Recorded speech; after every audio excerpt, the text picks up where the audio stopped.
Julien Bouvard, tu es maître de conférence au département études japonaises à l'université Jean Moulin Lyon 3. Bonjour. Bonjour. Et Mehdi Benrabah, directeur de collection des éditions Pika. Bonjour tout le monde.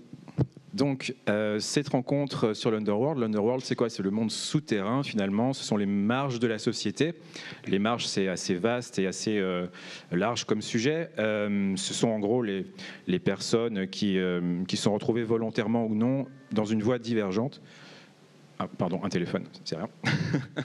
Sur un chemin de vie qui diverge de la norme en vigueur, en fait.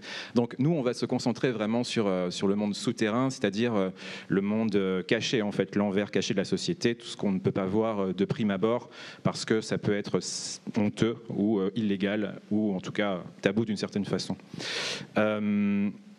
Et on va bien évidemment parler de la représentation de ces sujets-là en manga.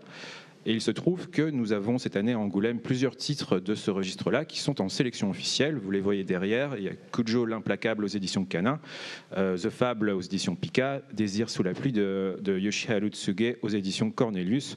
Et nous avons deux éditeurs ici qui représentent ces deux titres, donc Kujo avec Timothée et Fable avec Mehdi.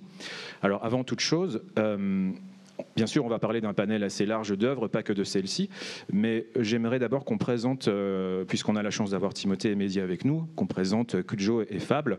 Donc, comment l'un et l'autre vous présenteriez ces titres et quelles sont les particularités de ces deux titres, en fait, Kujo et The Fable? À toi l'honneur. Alors, Kujo l'implacable de Shohei Manabe s'inscrit vraiment dans la droite ligne de sa série précédente, qui était Ushijima, l'usurier de l'ombre, où il s'intéresse au bas-fond du Japon, au Japon qu'on ne connaît pas, qu'on ne nous montre pas dans les brochures touristiques. C'est vraiment l'envers du décor, la face cachée et un peu les travers de la société japonaise. Et il y va de manière assez crue, directe, violente, tout en s'appuyant sur une documentation très précise. Enfin, il a vraiment fait un travail de recherche, rencontré tout un tas de personnes plus ou moins fréquentables pour construire ses séries. Et qu'est-ce qui t'a donné envie de l'éditer ? Alors, c'est pas moi qui avais choisi Ushijima, l'usurier de l'ombre, c'était Christelle Oulins. Mais c'était le coup de poing que ça me mettait dans la tête des lecteurs et vraiment ce Japon qu'on ne nous montre pas. C'est l'envers du décor, c'est ça qui est intéressant. Alors même si ça reste de la fiction, évidemment, mais qu'est-ce que ça nous dit, qu'est-ce que ça nous apprend, qu'est-ce que ça nous révèle de la société japonaise qu'on n'a pas l'habitude de voir. Et c'était ça qui nous intéressait dans son travail. Oui, pour situer, donc on suit un petit peu, on est un peu dans la peau d'un avocat qui différencie la morale et la loi, d'une certaine façon. Oui, sur Kujo l'implacable, voilà, on a un avocat et sa ligne de conduite, c'est je défends n'importe qui, tout le monde a le droit d'être défendu par un avocat, même si vous êtes la pire crapule. Mon job en tant qu'avocat, c'est de faire en sorte que de trouver les failles du système pour vous éviter une peine de prison, etc. Ce sont des failles, mais tout en respectant la loi. C'est ça et sa position, c'est je suis avocat, je ne suis pas père la morale. J'ai pas à porter de jugement de valeur sur vos actes. Mon job, c'est la loi et de la faire respecter, et de jouer avec pour remplir mon job d'avocat et donc de défendre même l'indéfendable. Oui, ce qui va le faire fricoter avec des milieux yakuza et autres personnalités véreuses en fait de la société japonaise. Mehdi, The Fable, de quoi ça parle et en quoi c'est une œuvre particulière dans son genre ? Alors déjà, et si on se mettait d'accord sur comment on prononce, parce que moi j'ai toujours dit The Fable, parce que c'est basé sur le mot anglais. On peut dire Fable si tu veux. Ça m'avait été confirmé par l'éditeur. Bon voilà, moi je dis The Fable en tout cas, soyez pas décontenancés. The Fable, c'est le nom de code d'un tueur, le meilleur du milieu, et on le voit à l'écran. Et tout tourne autour de lui, voilà, c'est un tueur en série et en tout cas un professionnel qui honore les contrats que lui confie la pègre. Et par son biais, c'est d'abord le milieu des yakuza dans lequel on va être introduit et qui va nous montrer un petit peu un Japon de l'envers, mais aussi quelque part qui a pignon sur rue. Je pense qu'on va développer un peu plus sur les yakuza pendant la conférence, mais ce qui est intéressant, c'est que c'est un underworld, mais voilà, qui est quand même visible. Et tout tourne autour de lui, qui doit en fait, il a tué trop de personnes en fait, il a honoré trop de contrats, Fable. Et son boss lui dit, écoute, tu vas te mettre au vert, pendant 1 an, tu ne vas plus tuer personne. Et c'est juste impossible pour lui, qui est juste une arme humaine, c'est un geste pour lui là de tuer quelqu'un. Et il va devoir avoir une vie normale alors que c'est une arme humaine. Donc c'est assez drôle parce qu'on le voit en action au début et du coup on croit qu'on va avoir un manga d'action avec un tueur professionnel hyper redoutable. Et quand je dis que c'est drôle, c'est qu'on va aussi observer son quotidien où il va devoir se retenir et faire en sorte de ne pas dézinguer la moindre personne qui va le provoquer, au premier rang desquels le clan de Yakuza qui doit le cacher à Osaka. C'est un tueur qui agit à Tokyo. Et il doit se mettre au vert à Osaka, dans une autre des grandes villes du Japon. Et les Yakuza qui doivent le planquer vont avoir tendance à trop le chercher, le tester. C'est des fous de la gâchette qui vont vouloir un peu le provoquer, le mettre à l'épreuve. Et c'est un peu, on va dépeindre aussi le monde des Yakuza, et c'est ça qui est vraiment très intéressant avec Fable. C'est un peu un point de vue drôlatique, avec un humour pince sans rire aussi sur le sujet des Yakuza. On n'est pas dans le Yakuza flamboyant, avec des personnages extrêmement...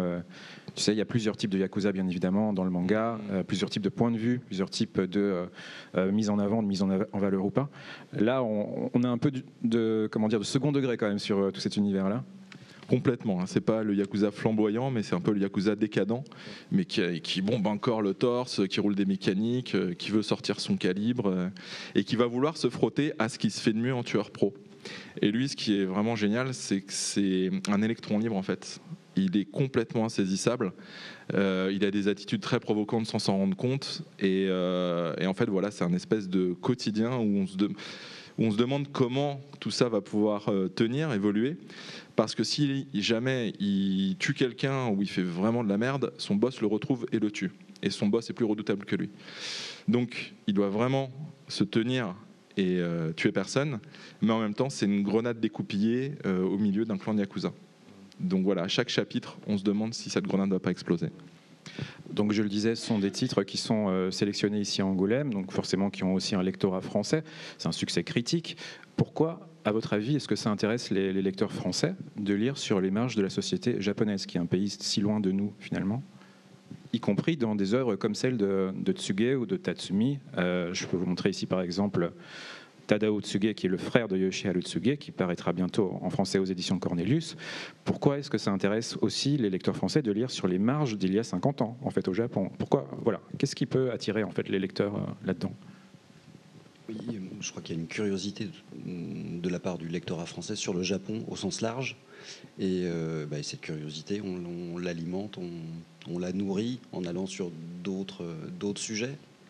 Et la figure du Yakuza, elle a été romancée, il y a presque une figure romantique. Donc voilà, il y a aussi un intérêt pour cette figure-là. Et c'est juste qu'après, on a différentes approches par rapport à ce monde-là.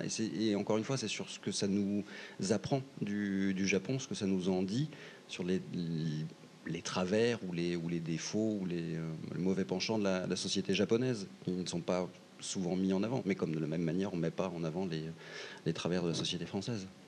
Oui, moi je pense qu'il y a un regard quand même français ou occidental sur ces marges, et en particulier notamment sur le milieu Yakuza, qui est relativement ancien. Donc pour donner une dimension un peu plus historique à cette perception, j'ai en tête un article d'un chercheur qui s'appelle Jean-Marie Bouissou, qui s'est intéressé à la perception du Japon dans la presse hebdomadaire française des années 80 et 90, donc c'est-à-dire Nouvel Obs, Express, etc. Et donc il a regardé systématiquement tous les articles sur le Japon pour essayer de définir des éléments récurrents. Alors ce qu'on y voit, c'est plutôt évident, mais c'est tradition et modernité, geisha, technologie, etc. Mais parmi les éléments récurrents, il y a justement le sujet des marges, qui est un truc qui revient à chaque fois, donc qui est une source d'intérêt pour le public français déjà à cette époque-là, dans lequel on parle alors justement de la pègre, bien évidemment, mais aussi de la précarité, des inégalités sociales, des problèmes sociaux spécifiques, jugés spécifiques au Japon, comme les hikikomori, le hijime, donc les brimades à l'école, etc., le harcèlement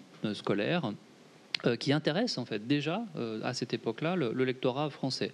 Toujours dans cette idée de bon, ok, on nous vend une brochure touristique pour aller au Japon, c'est très intéressant, mais est-ce qu'il n'y a pas aussi un envers?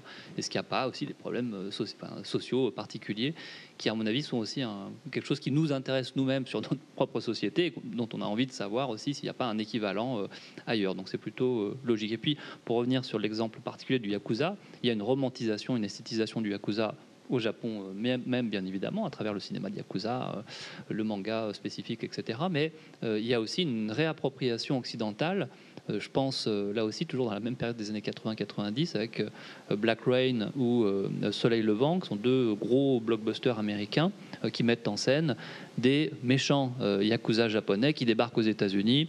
Et bon, c'est une sorte de symbole en fait, du péril jaune réadapté à la sauce concurrence économique. C'est une réadaptation d'un antagoniste, d'un méchant japonais qu'on va retrouver aussi un petit peu en France avec Taxi 2, dans lequel j'allais le dire. Ce sont les méchants japonais. C'est qui? C'est des Yakuza. Voilà. Donc c'est une figure qui est très connue finalement en France. Hein. Elle n'est pas si exotique que ça finalement. Et puis c'est vrai que le Japon, c'est une société très conformiste, où finalement il n'y a pas grand-chose qui dépasse. Ces marginaux, on les occulte pratiquement. Donc quand on a des œuvres comme ça qui les mettent en avant, on développe un univers basé autour d'eux. Je pense que c'est ça qui a d'attrayant et différenciant par rapport à ce qu'on peut lire ou voir sur le Japon. Le crime, l'arnaque sont aussi des sujets qui fascinent et qui intéressent, quelle que soit la culture. Et puis pour les auteurs, il y a matière à s'amuser. Comment la personne va s'en sortir finalement. Et si on prend le lectorat japonais, est-ce que vous avez des informations sur qui lit les mangas de Yakuza, par exemple, au Japon? Quel est la typologie du lectorat finalement? Bon, alors, je ne connais pas d'études sociologiques particulières sur le lectorat de Yakuza, mais néanmoins, il suffit de faire une petite observation de terrain pour se rendre compte que les publics et les types de livres que l'on trouve dans les convenience stores, les combini et les librairies de centre-ville de Tokyo et d'Osaka ne sont pas tout à fait les mêmes. Je vous donne un exemple. En fait, dans les convenience stores, il y a des éditions spécifiques avec des formats spéciaux moins chers, on appelait ça les éditions Convini en fait, sans couverture plastifiée autour, qui reprennent en général des séries déjà terminées pour en mettre plusieurs tomes à la fois et les vendre pas cher. Donc c'est vraiment de la consommation occasionnelle de gens qui ne collectionnent pas forcément, qui ne veulent pas lire l'intégrale, mais qui ont envie de relire un chapitre d'une série qu'ils ont bien aimé il y a une dizaine d'années, une quinzaine d'années. Moi, ce que j'ai observé, c'est que le public qui achète ces mangas sont souvent des hommes d'âge jeune ou voilà, la quarantaine, la cinquantaine, qui travaillent dans des métiers type BTP, construction, etc., livraison également, qui lisent dans leur voiture en mettant le chauffage ou la clim en fonction de la saison, sur le parking du Combini quand ils ont 1 heure ou 2 heures de pause. Donc c'est vraiment la consommation occasionnelle où on va lire soit un magazine, soit un manga. Vous voyez.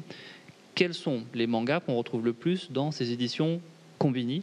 Eh ben, comme par hasard, des mangas qui traitent d'histoire de Yakuza, qui traitent de personnages qui sont dans la galère, qui sont fauchés, qui sont précaires, des mangas de genre pachislo, on dit en japonais, donc pachinko sloto, donc des histoires où les personnages jouent à des machines à sous et espèrent être riches.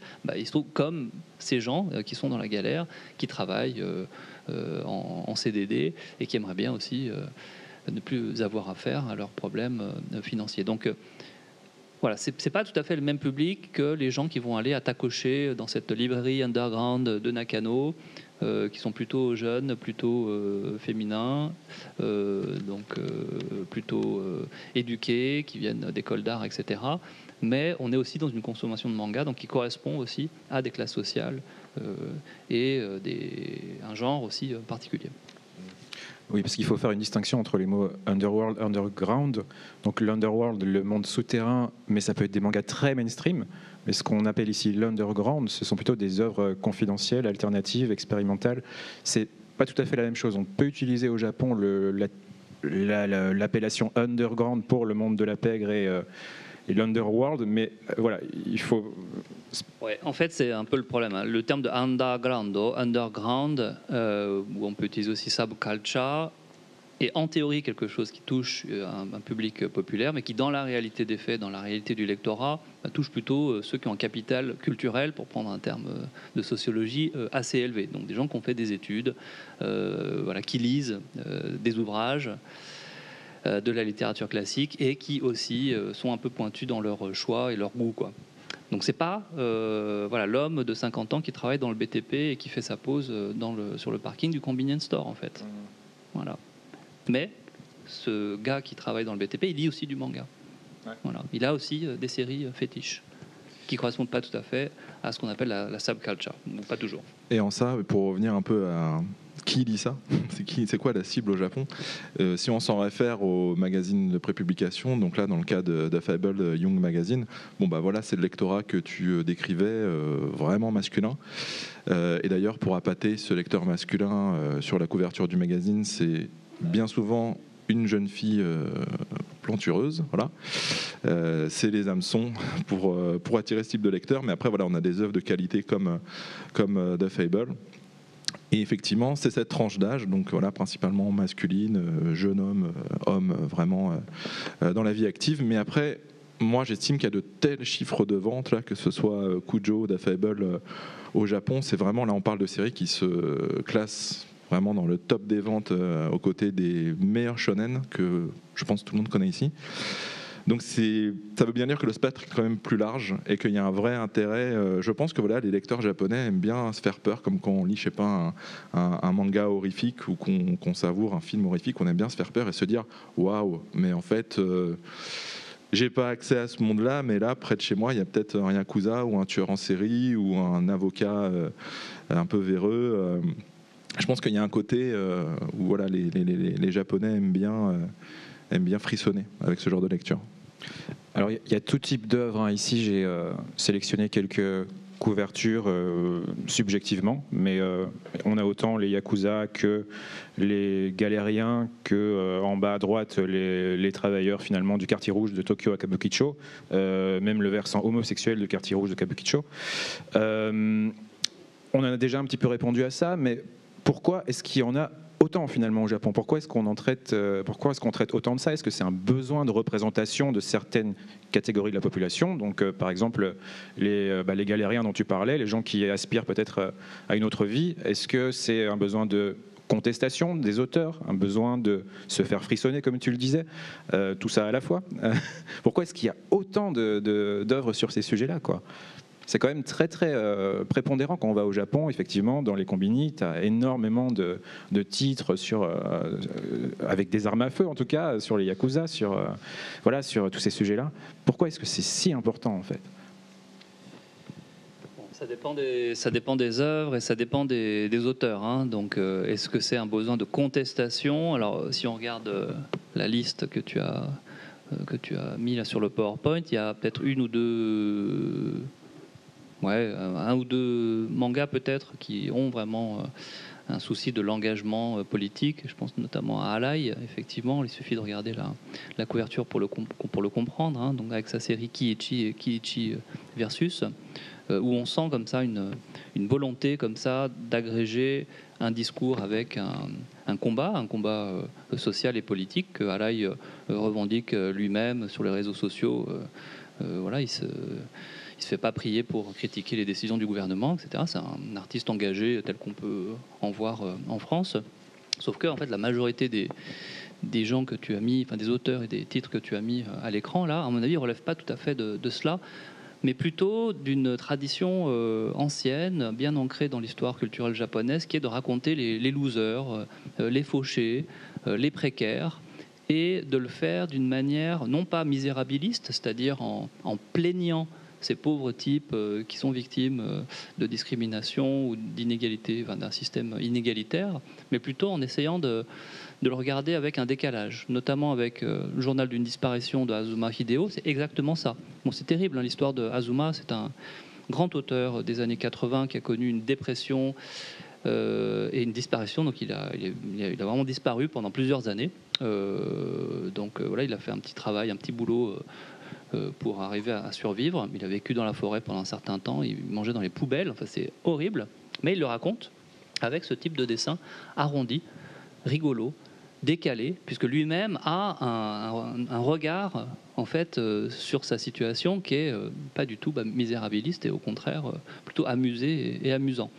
Donc c'est peut-être ça en fait l'une des particularités du regard japonais sur la pauvreté, c'est de ne pas être uniquement contraint par les grandes explications sociales, la dénonciation des inégalités, mais au contraire de passer par un décalage qui est assez troublant et qui fait le charme d'une partie de ces œuvres. C'est pareil pour Le Vagabond de Tokyo. Le Vagabond de Tokyo, c'est très rigolo. C'est un manga comique, mais en fait, on rigole sur un pauvre type qui est fauché et qui n'arrive pas à s'en sortir, quoi. Et qui devient attachant en fait. C'est un loser mais qui est drôle et on aime bien suivre ses petites habitudes. Mais voilà, au-delà de cette tradition, je pense aussi que c'est tout simplement plus simple pour certains auteurs. C'est quelque chose qui leur parle plus de par leur propre vie.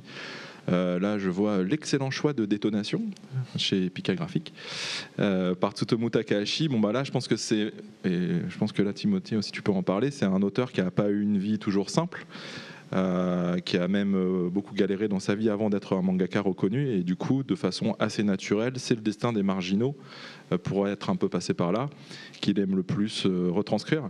Et puis après, je pense qu'on va à un moment donné aborder le côté un peu artistique là, des livres, la patte graphique là, des livres qu'on décrit. Il a un style foncièrement seinen. Il va pas faire un shonen qui pourrait plaire au plus grand public. Son histoire personnelle et son style graphique le dirigent tout naturellement vers des destins de marginaux, et Détonation en est une excellente représentation, je pense. Donc, tu voulais dire ? Oui, non, par rapport à Takahashi, Bakuon Reto s'inspire effectivement de son expérience personnelle, où il a fait partie d'un gang, donc les Vozoku, avec ses motos qui envahissaient les rues de Tokyo en faisant du vacarme à fond la caisse, et l'idée n'était de ne pas se faire choper par les flics. Et, voilà, un peu en mode... Alors, c'est pas une contestation politique bien organisée et pensée, mais c'est les rebelles. Mais voilà, il s'inspire de son propre vécu, comme le fait Azuma avec une journal d'une disparition. C'est aussi en tant qu'auteur plus facile de savoir bien parler de ce qu'on a pu vivre. Alors ici, c'est des titres relativement récents pour la plupart, hein, ils datent des 30 dernières années, à part Confidence d'une prostituée de Takao Saito et Le Vagabond de Tokyo qui a commencé au tout début des années 80. Mais on peut peut-être regarder un petit peu dans le passé. Donc, on garde Le Vagabond de Tokyo, on parle de Tatsumi avant, de Ushijima après.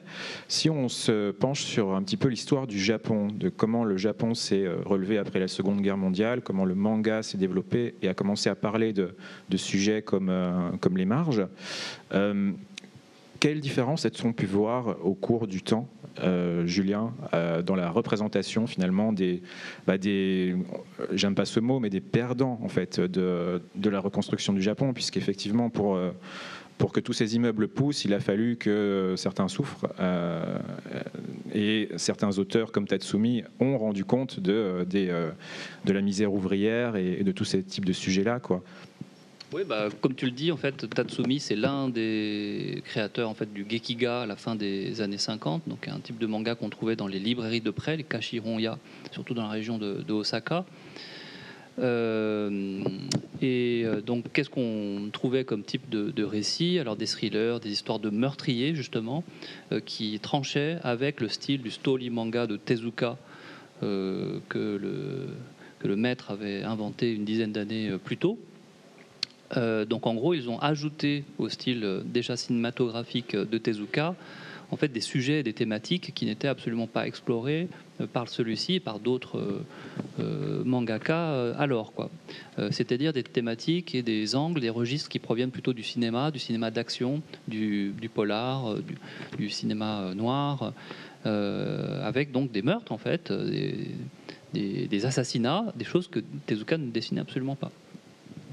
Donc c'est dans les années 50 en fait qu'on s'intéresse à cela, et Tatsumi va aller bien sûr plus loin, et puis toute son œuvre est aussi, je crois, ancrée dans l'expérience de la défaite. Donc il y a énormément de récits sur une sorte de dévirilisation de l'homme japonais, c'est comme ça que je l'appellerais, c'est-à-dire en fait des histoires de prostituées japonaises qui vendent en fait leur corps aux occupants américains pendant l'occupation. Ça, c'est une sorte de traumatisme chez beaucoup d'artistes et d'écrivains et de cinéastes. On le voit chez Nosaka Akiyoki dans le roman Les Pornographes, on le voit dans le cinéma avec Imamura, Shohei, dont toute la filmo des années 50 aux années 60 parle également de ça, c'est-à-dire de cette défaite et de la compromission en fait des Japonais avec cet occupant américain qui était autrefois l'ennemi et qui devient dès lors qu'il est occupant, et bien le modèle à suivre de démocratie. Donc c'est une situation qui n'est pas évidente quand même, et qui est traumatisante manifestement pour beaucoup d'auteurs, et que Tatsumi raconte assez bien dans son œuvre.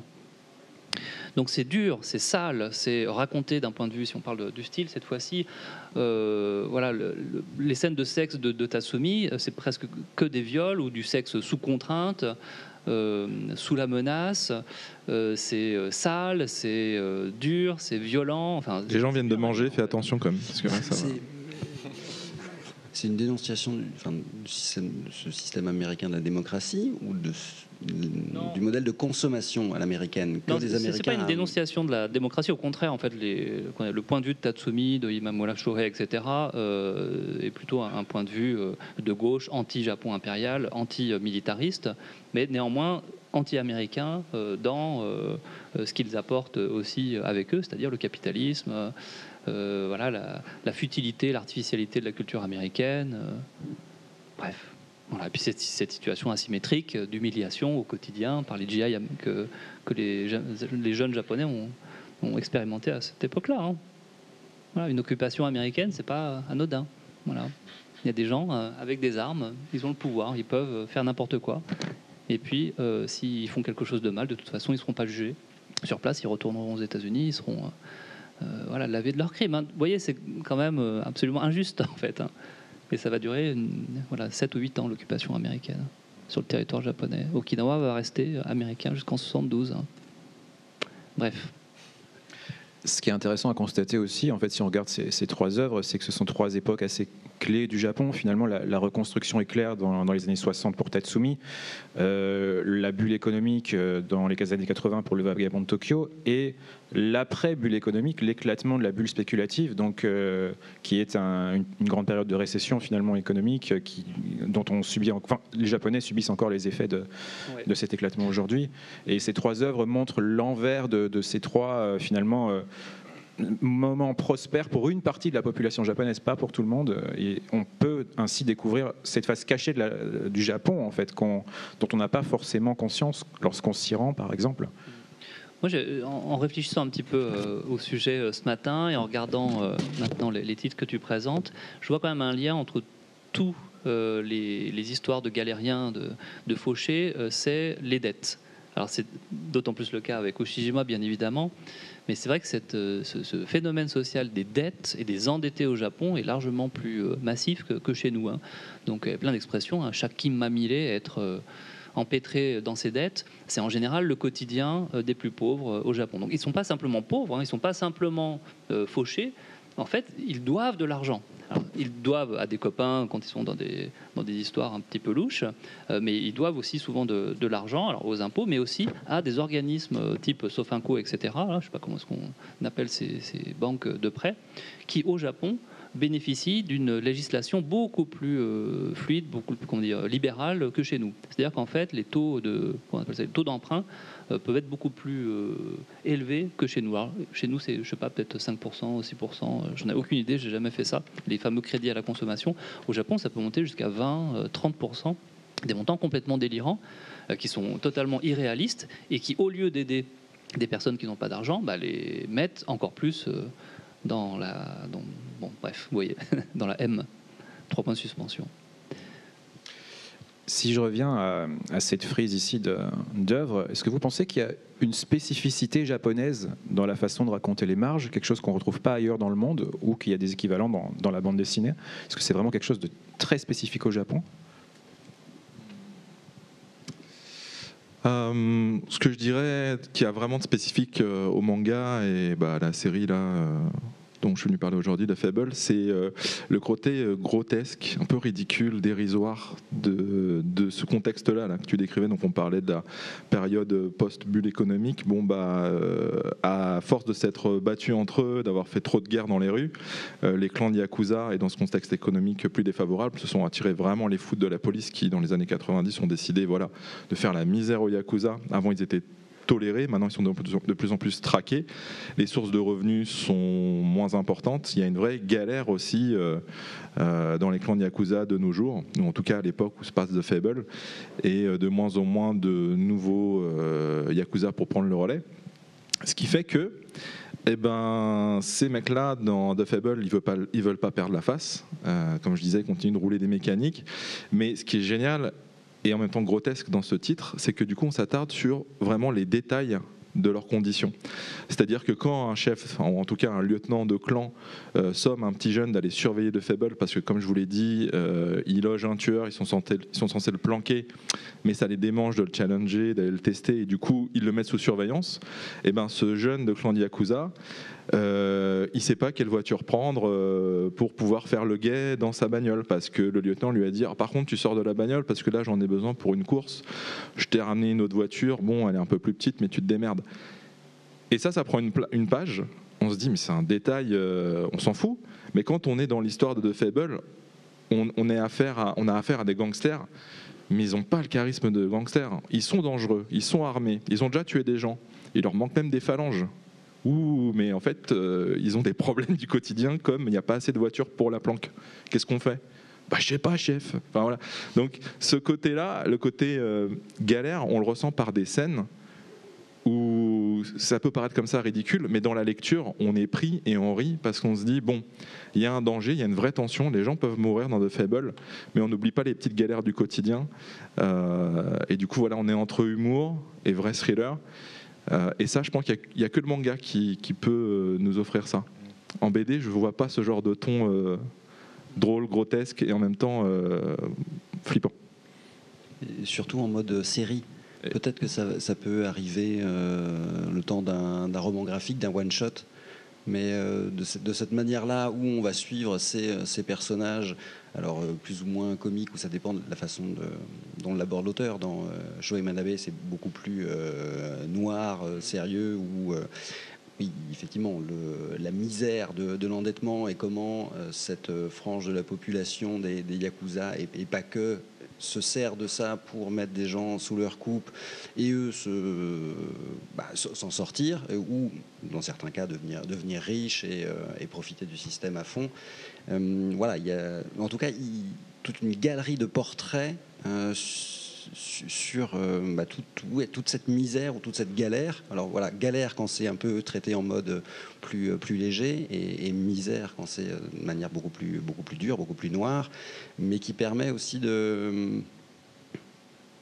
d'aborder des sujets sur vraiment les travers ou les dysfonctionnements de la société japonaise. Et peut-être qu'on ne le fait pas de cette manière-là, en tout cas en bande dessinée franco-belge. Bande dessinée américaine, j'ai pas l'impression que ce soit un sujet abordé. Je crois que là, en tout cas pour ce qui est des Yakuza, la particularité du Japon, c'est d'avoir une multiplicité des points de vue. Donc, soit un point de vue très premier degré comme ce que fait Manabe, il n'y a pas d'humour, c'est réel. Alors, par contre, je suis pas d'accord, parce que Ushijima, quand il menace des gens pour récupérer de l'argent, qui leur pète le bras dans la rue ou quoi, quand il revient chez lui, il élève des lapins, gousi, il les nourrit. Oui, et on se dit, mais attends, il vient de menacer quelqu'un, presque de le mettre à mort pour récupérer de l'argent. Il revient chez lui, il élève des lapins et c'est un autre homme. Donc, ça, il y a qu'en manga qu'on a ce décalage et un humour noir, mais qui fonctionne à mort et qui désamorce pas toute cette tension. Mais qui reste glaçant. Et qui reste quand même. Je voudrais mais c'est mignon. C'est des lapins mignons. Je voudrais rebondir sur le côté dérision, justement. Tu disais que les Yakuza ne sont pas spécialement reluisants dans Fable. Et toi, Timothée, tu disais que pour Kujo, l'auteur s'est beaucoup documenté, etc. Vous pensez que ça peut être dangereux pour les auteurs de mal représenter les Yakuza ou d'aller se documenter dans des endroits où ils ne devraient peut-être pas représenter le réel tel qu'il est? Vous avez déjà eu des informations là-dessus? Alors non, mais franchement, la prochaine fois que je vais à l'éditeur du Young Magazine, je crois que je lui poserai la question. Mais de mon point de vue, je ne les sens pas assez téméraires pour faire ce genre de recherche ou de documentation sur le terrain. Après, de là à être menacé par, je ne sais pas s'ils suscitent vraiment l'intérêt de ces clans-là. Mais c'est une question qui serait amusante à poser, ouais. En tout cas, ils ne nous donneront sans doute pas la vraie réponse non plus. Mais Crystal Woodlands avait rencontré Shuei Manabe lors d'un voyage à Tokyo et il lui avait quand même dit qu'il avait été posé des questions et pas aux passants dans la rue. Donc il a vraiment rencontré, je crois, des personnes qui évoluent dans ce milieu-là, qui ont dû lui dire tout un tas de choses et peut-être dire « et ça, tu n'en parles pas ».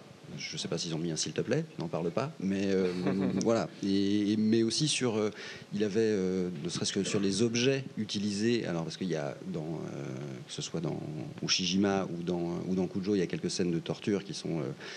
C'est un style très réaliste au niveau du trait, ultra réaliste. Donc voilà, ça peut vraiment mettre mal à l'aise ou on se sent mal après la lecture de certains tomes. Et donc il avait tous ces objets dans son bureau en termes de documentation, quoi. Donc des tasers, je vous passe toute l'humanité est capable une grande imagination pour torturer ses confrères.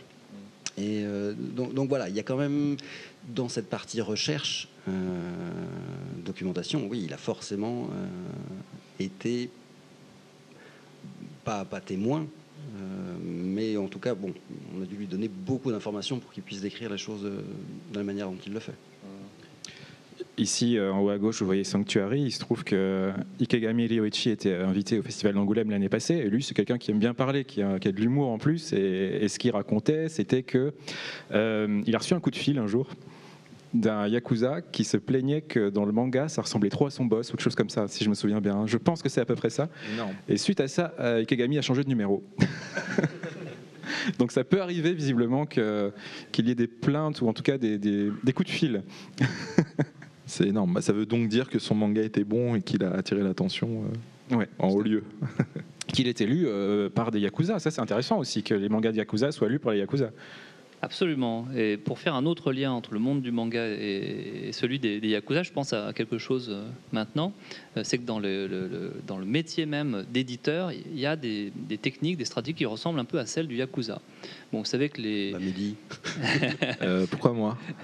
Alors, je pensais plutôt aux éditeurs japonais, les fameux Henshusha, donc ceux qui sont liés à une revue de prépublication de manga précise, et qui doivent demander à leurs auteurs toutes les semaines ou tous les mois ou toutes les 2 semaines de leur envoyer le manuscrit, le genko. Bon, aujourd'hui ça se fait par internet, sur des fichiers, etc. Mais avant, autrefois, qu'est-ce qu'il fallait faire? Fallait toc toc toc, où est-ce que vous en êtes? Je vous donne 1 heure, mais dépêchez-vous. Donc il y a plein d'éditeurs qui racontent ces anecdotes où ils ont dû attendre des heures et des heures derrière la porte, voire faire une nuit blanche devant la porte pour avoir les manuscrits.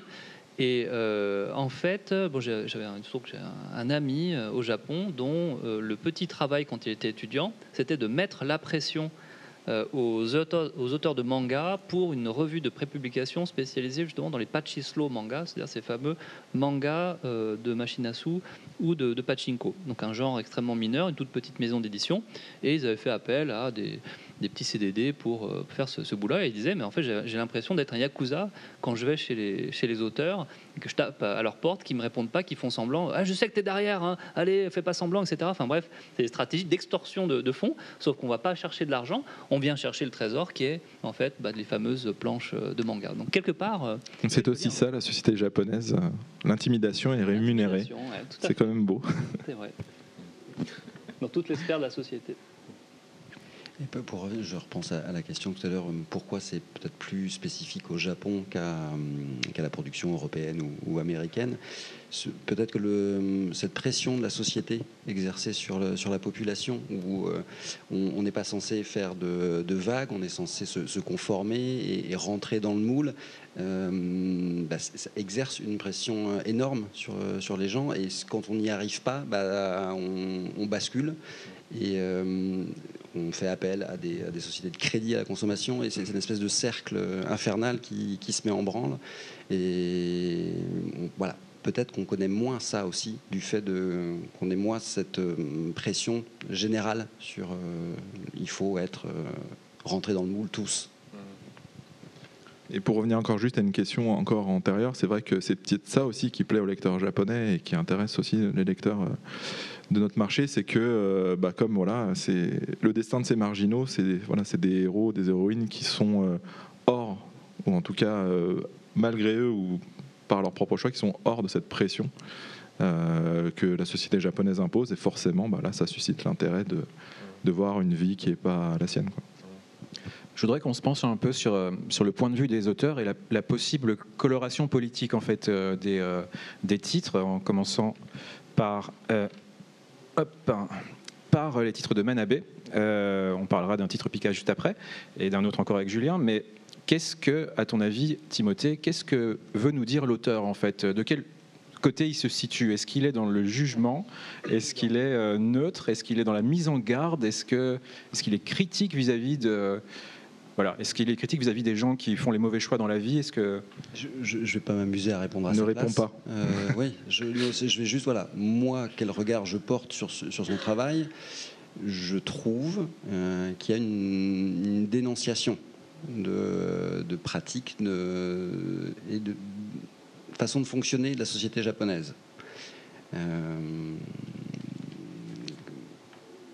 La manière dont certains abusent des plus faibles, c'est quand même ça qui nous est raconté tout au long de ces volumes, avec différents personnages, mais que ce soit de jeunes adultes, des personnes au chômage, des personnes en maison de retraite.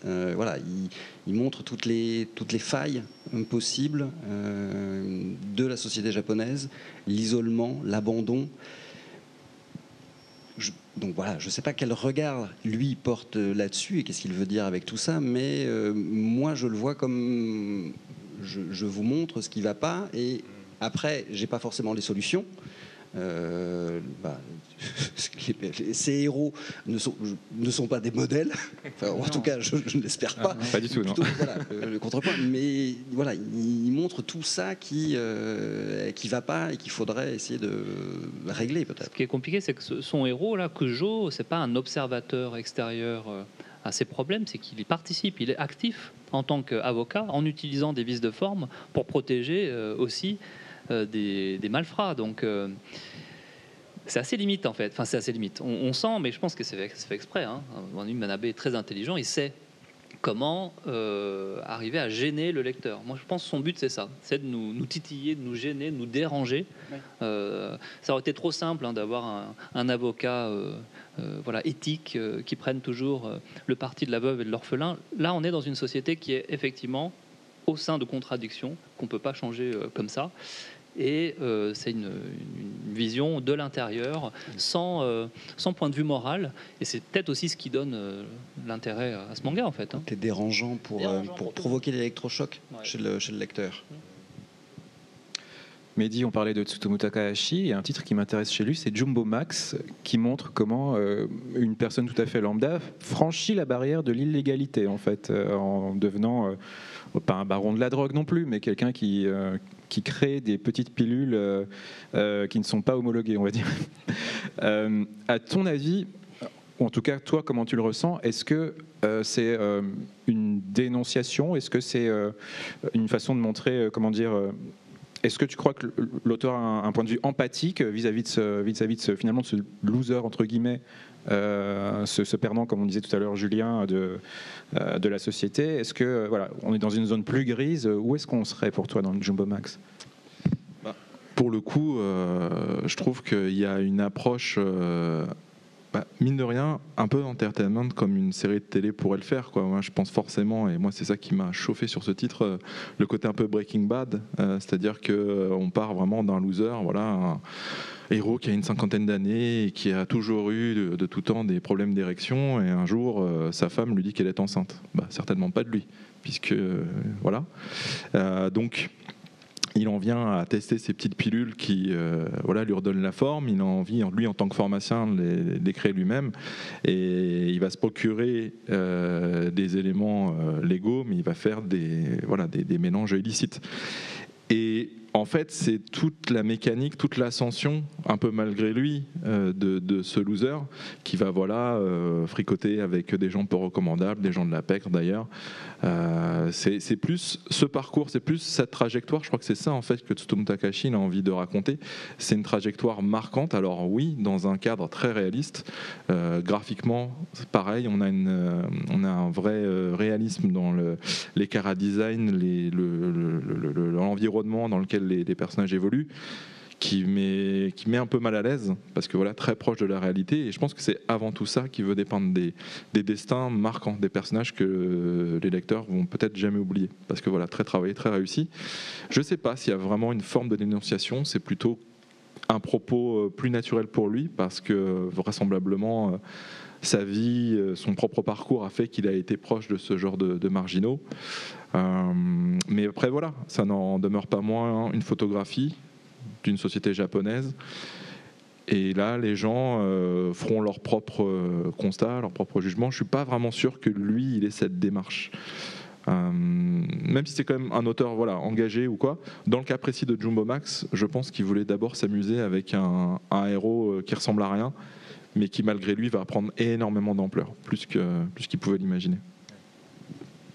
Julien, toi, je sais que tu aimes particulièrement Tetsuya Chiba, donc Ashita no Joe qu'on voit à droite, qui est une œuvre qui se fait un peu la voix des basses couches de la population à la fin des années 60, début 70, qui est une œuvre qui d'ailleurs dont se sont emparés certains militants de gauche, d'extrême gauche, même à cette époque-là.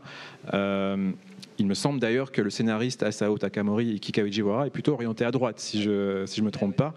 Comment on peut expliquer ce paradoxe d'ailleurs? Oula, on est parti pour 1 heure là. C'est le sujet d'un de mes cours. En général, j'y passe 2 heures, donc je vais essayer d'être bref. Non, Ashita no Joe, donc c'est un manga de boxe de la fin des années 60, 68, 72, scénarisé par Kajiwara Ikki, qui est plutôt un scénariste qu'on pourrait classer à droite. C'est l'une des personnalités qui a en fait créé ce qu'on a appelé plus tard le nekketsu, donc le manga de sport dans lequel les personnages ont le sang qui bout. Donc il y a tout un arrière-fond sans doute anti-américain derrière, mais je reviens pas sur ça. Et Chiba Tetsuya, donc le dessinateur de ce manga, donc lui a une histoire personnelle assez tragique, puisqu'il fait partie de ces rapatriés de Mandchourie, comme beaucoup d'artistes, beaucoup de gens en fait de japonais de sa génération, de milieux populaires, puisque c'est principalement des gens pauvres qui viennent de départements défavorisés, qui ont été envoyés dans les colonies japonaises, en l'occurrence en Mandchourie, pour essayer de leur donner un espoir, espoir qui va vite être donc annihilé par la défaite en 1945, au moment où Chiba a seulement 4 ou 5 ans. Donc le pauvre garçon va en fait apprendre à dessiner pendant ce long périple où ils vont devoir se cacher dans une Chine qui n'est plus donc une colonie japonaise, jusqu'à revenir donc au Japon, etc. Donc voilà, il y a cette histoire qu'il raconte d'ailleurs dans son autobiographie qui est prépubliée actuellement en France. Je vous la conseille sincèrement. Et oui, les premières pages de Ashita no Joe, ça se passe dans un bidonville, un shitamachi, donc les quartiers pauvres du Japon, où Joe, donc le personnage que vous voyez à l'écran, marche et va, sans faire exprès, taper du pied dans ce qu'il pense être un objet qui est en fait un SDF, qui s'avère être un ancien prof de boxe. Et donc à partir de ce moment-là, donc vous comprenez l'histoire, ce prof de boxe va prendre Joe avec lui pour essayer d'en faire un boxeur le meilleur du monde si possible. Tout va très bien se passer, sauf qu'en fait Ashita no Joe, c'est encore une fois une histoire de défaite, une histoire de loser, puisque même s'il va aller très très haut dans ces matchs, dans la hiérarchie mondiale, la dernière image du film, alors c'est pas un spoil puisque tout le monde connaît cette image emblématique, on voit que Joe a perdu et qu'il est devenu cendre, c'est comme ça qu'on l'explique, donc il s'est consumé, il a consumé sa vie. Donc Ashita no Joe n'est absolument pas un manga politique, à part dans le fait qu'il prend le parti des plus pauvres, mais il va être en fait récupéré, il va être qu'on pourrait dire interprété par la jeunesse engagée de la fin des années 60 comme l'esprit de la révolution, l'esprit de la jeunesse rebelle qui s'oppose à ce moment-là au traité de sécurité nippo-américain. Voilà, il y a d'autres histoires que je pourrais raconter, mais voilà, je m'arrête là pour Ashita no Joe. J'avais jamais envisagé les choses sous cet angle-là, du rapport à la défaite et à la présence américaine. Et quand je vois l'esthétique que Manabe donne à ces personnages, Ushijima, t'as l'impression presque de voir un look de rappeur avec les grosses chaînes. C'est très street comme style. Ouais. Les Hummers et compagnie. Voilà, il y a peut-être là aussi un angle à aller chercher. Ou même dans Cujo, l'avocat, on est aussi nous habitués aux films américains avec ces avocats qui défendent. Donc voilà, peut-être encore à creuser. Ouais. En tout cas, ce qui est très japonais là-dedans, c'est ce qu'on appelle la noblesse de l'échec. C'est le titre d'un ouvrage qui analyse toute l'histoire du Japon et de la perception des historiens qui mettent souvent en avant les magnifiques héros perdants plutôt que ceux qui ont gagné. Donc c'est vrai qu'il y a un intérêt particulier sur ceux qui auraient pu gagner mais qui n'ont finalement pas pu le faire. Voilà, on adore les losers au Japon. Ça me fait penser à un titre en picagraphie qu'on a de Jiro Taniguchi, scénarisé par Caribou Marley, qui s'appelle le Blue Corner, Aosenshi en japonais. Et là, pareil, c'est l'histoire d'un roi sans couronne. En fait, il pourrait démonter n'importe qui sur le ring. C'est un boxeur dont on sait qu'il est le meilleur, mais pour se faire un peu de blé, il se couche à chaque combat. Donc c'est pour ça, il est du côté bleu, le côté challenger, alors qu'il devrait être du côté rouge. Voilà, encore un destin de perdant magnifique. C'est ce que les lecteurs ont l'air d'apprécier, c'est ce que les auteurs ont l'air d'apprécier à raconter. Alors, le temps file, donc j'aimerais qu'on passe à un autre sujet qui est le Furio manga, en fait, qui est la version adolescente finalement des Marginaux. Roku Denashi Blues, donc republié chez Pika actuellement, Bakuon Reto qui est disponible chez Kana, donc c'est Tsutomu Takahashi, l'auteur de Jumbo Max et de Détonation aussi. Moi, ce qui m'intéresse avec le genre du Furio et du Yakuza d'ailleurs, c'est parfois la mise en avant qui peut être flamboyante et chevaleresque des personnages. Est-ce que ça peut se confondre avec une apologie du crime et de la délinquance pour vous de mettre comme ça en avant des délinquants, des criminels, C'est pas le cas dans Bakuon Reto qui a un point de vue assez mitigé, mélancolique sur la délinquance. Ça se termine mal si on prend cette voie-là de l'indélinquance. Si tu voulais une note d'espoir, alors mieux valu mettre GTO. Pour contrebalancer un peu. Roku Denashi Blues n'est pas particulièrement triste. Non, c'est clair. Et moi, ce que je retiens surtout, et peut-être aussi les lecteurs, c'est le côté classe, quoi. C'est-à-dire que voilà, ils ont leur banane, leur coupe improbable, ils ont leurs uniformes de leur lycée qui portent vraiment comme des armures, c'est leur étendard. Et quoi, il y a embrouille. Alors, ils se déplacent main dans les poches avec une tête improbable, ça provoque baston de regard. C'est plus une attitude pour moi qui du coup va témoigner d'une détermination, le côté neketsu comme tu disais, voilà, on va défendre nos potes, il y a embrouille, plus qu'une vraie apologie en fait. C'est pas qu'ils sont pas crédibles, mais c'est que les motivations sont pas malsaines en fait. En tout cas dans le trio de losers là, ou en tout cas de bons à rien, parce que c'est ce que signifie Roku Denashi en fait, c'est le blues des bons à rien. Mais comme on le dit dans notre accroche en C4, c'est des bons à rien qui iront loin. Donc il y a ce côté en fait, on s'attache à eux quoi. Et même s'ils ont une attitude de bastonneur, de racaille, on sait qu'ils sont du bon côté. Donc en ça, je vois pas trop une forme d'apologie ou quoi. Et puis c'est un peu aussi la rédemption entre guillemets par le sport, puisque le héros est un boxeur. Je ne vais pas raconter comment ça se termine, mais petit à petit... Il finit pas en tas de cendres déjà, je peux vous le dire d'ores et déjà. Mais c'est vrai qu'il a un prénom, Tyson, qui le prédestine à un destin de boxeur. Et tout à fait, c'est son parcours, son ascension jusqu'à une carrière peut-être de boxeur pro. Là on est sur des œuvres qui ont été écrites dans les années 80-90 pour blues et qui parlent des années 80 pour Baco Nreto. Ce sont des époques assez où en gros si on déconne au lycée, on a peu de chances d'arriver à l'université et ensuite d'arriver dans le bon côté de la société finalement. Donc c'est un petit peu le blues des cols bleus aussi, ou des futurs cols bleus, parce que généralement les personnages qu'on a là qui partent dans la voie du Furio, ce ne sont pas des enfants de diplomates, quoi. On est plus dans des quartiers un peu plus... Oui, et puis des futures voies de garage, plus que des destins autres. Ouais. Oui, c'est ça. Ce qu'on voit dans Roku Denashi Blues, c'est que les personnages, après le lycée, ils peuvent devenir chauffeurs ou livreurs, mais avec une certaine fierté. Hein. C'est pas du tout... ils sont fiers d'être aussi d'appartenir à cette catégorie de la population, mais je veux dire, le lycée, c'est peut-être le seul moment où ils vont briller, être au sommet de la chaîne alimentaire, en fait. C'est ça, finalement. Et notamment via le sport, parce que dans le système scolaire, appartenir à un club de sport, c'est pas un vain mot, on n'en change pas chaque année. À partir du moment où on a suivi une discipline, et depuis le collège d'ailleurs, en général, on la poursuit pour vraiment exceller dans l'art et être fier de représenter ce sport-là dans son lycée. Donc Tyson appartient à un club de boxe et c'est pas un vain mot que d'y appartenir. Donc c'est une autre forme de pouvoir briller. Comme on arrive bientôt au bout de cette rencontre, je voudrais vous demander, Timothée et Mehdi, quel titre vous voudriez recommander dans vos catalogues à propos des marges, justement, qu'on n'a peut-être pas abordé ou pas suffisamment aujourd'hui, que vous auriez comme ça en tête, ou des Yakuza, ou des...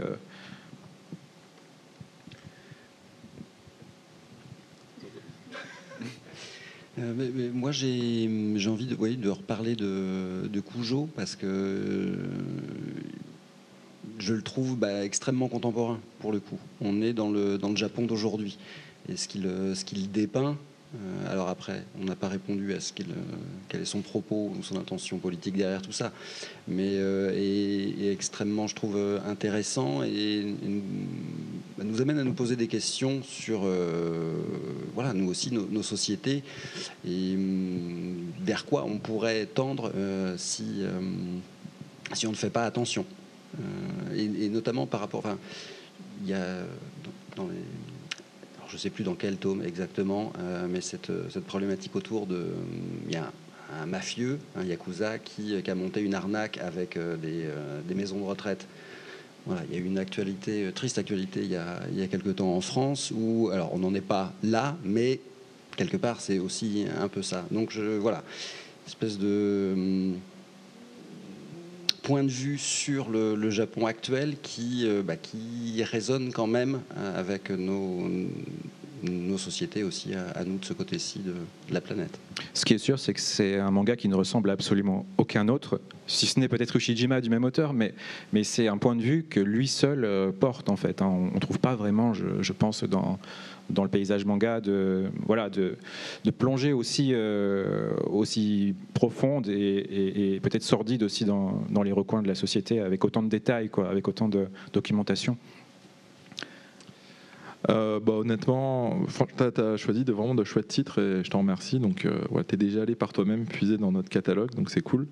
Mais moi, je resterai bien sur The Fable, ne serait-ce que parce qu'il y a de l'actualité. Il y a un animé qui arrive, je crois, dès cette année d'ailleurs. Donc, ça va être une autre façon d'exposer ce titre qui, du coup, est sélectionné en plus là pour le Grand Prix d'Angoulême. C'est quand même chouette de le redire. Et puis, en fait, tous ceux qui lisent The Fable, honnêtement, autour de moi, sont piqués Il y a vraiment ce côté, comme je disais, un peu série télé assez addictif, et c'est une façon de voir aussi une autre représentation des Yakuza qu'on a tendance à fantasmer. On n'a pas trop parlé filmographie, mais dans les films de Takeshi Kitano ou Kinji Fukusaku, voilà, ça démystifie un petit peu tout ça.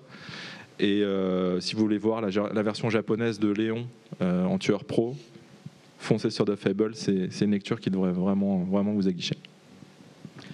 Avant de passer aux questions du public, je voudrais rappeler donc que Kujo tome 5 paraîtra le 9 février, Fable tome 16 le 6 mars, et si vous voulez vous diriger vers quelque chose d'un petit peu plus alternatif, que Conte du caniveau de Tadao Tsuge paraîtra le 15 février, donc c'est le premier titre de l'auteur, hein, le frère de Yoshihiro Tsuge, qui paraîtra aux éditions Cornelius.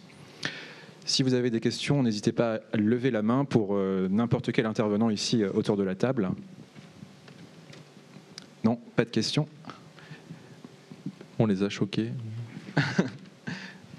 Vous avez lu les mangas qu'on a présentés à l'écran un petit peu, ouais. On espère que ça vous a donné envie de les lire. Il n'y a que des bons titres là, que tu as choisis. Je pense qu'il y en a. Je repense à un titre que maintenant, mais La Voix du tablier, où là on tourne en dérision presque la figure du Yakuza. Mais là il n'y a pas de tension pour le coup, c'est vraiment drôle d'un bout à l'autre. Oui, c'est complètement décalé. C'est un ex-Yakuza qui était un peu comme le héros de The Fable. On prononce comme tu veux. Hein. Un tueur dans le milieu. Imbattable, et qui se range du jour au lendemain et qui devient homme au foyer. Donc on est vraiment complètement dans quelque chose de très, très humoristique, mais on revient un peu à cette histoire d'attitude et de façon de regarder les gens dont tu parlais juste avant. Donc, voilà. Il me semble que pour découvrir Kujo, il y avait une opération avec le premier tome du Shijima qui est gratuit, c'est bien ça ? Oui, c'était l'année dernière, à l'occasion du lancement de Kujo Implacable, on avait proposé le tome 1 de Shijima l'usurier de l'ombre gratuitement. Mais alors je ne sais pas s'il y en a encore dans les librairies, mais voilà, si vous avez l'occasion d'en retrouver, vous pourrez... sur le stand Kana, apparemment. Il y en a encore sur le stand Kana, bon voilà, allez-y. Le Shijima gratuit. Le tome 1, ouais. Eh oui. Juste attention, que ce soit Ushijima ou Kujo l'Implacable, c'est pour un public averti. C'est violent, c'est dur, c'est glaçant, c'est dérangeant. Enfin, on l'a abordé. Donc j'espère que vous aurez bien retenu ça. Si vous voulez perdre foi en l'humanité, lisez Ushijima. Ah, il y avait une question dans le public ? Ah, attendez, j'arrive.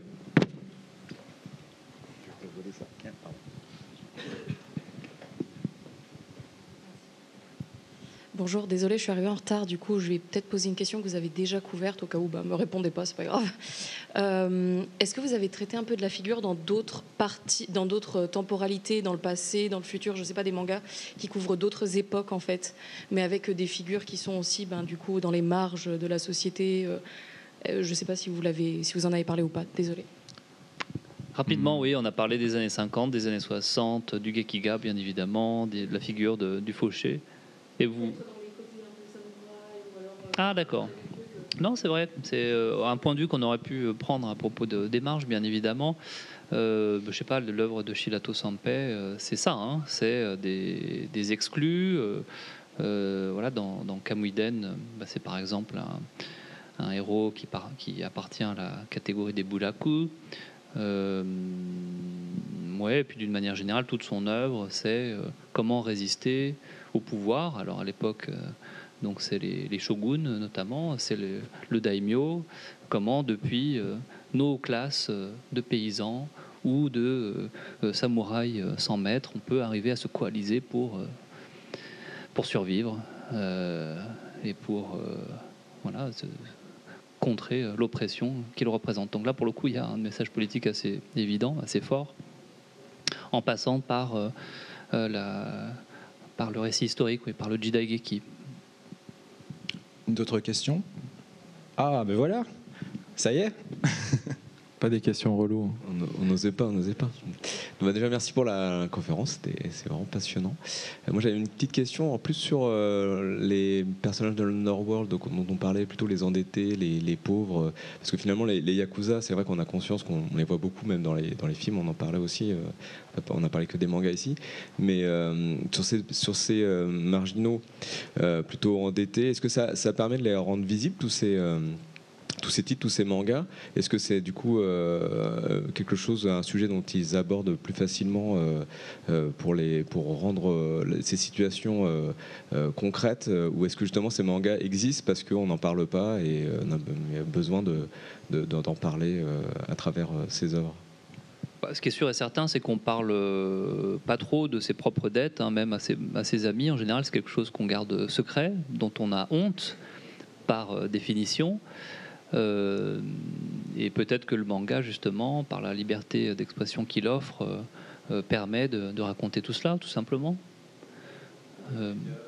Dans les médias, les problèmes liés au surendettement, ici, il y a des reportages, il y a bien sûr des documentaires qui dénoncent le phénomène, etc. Mais le problème, c'est que je pense que les Japonais, à propos de ça, ont un peu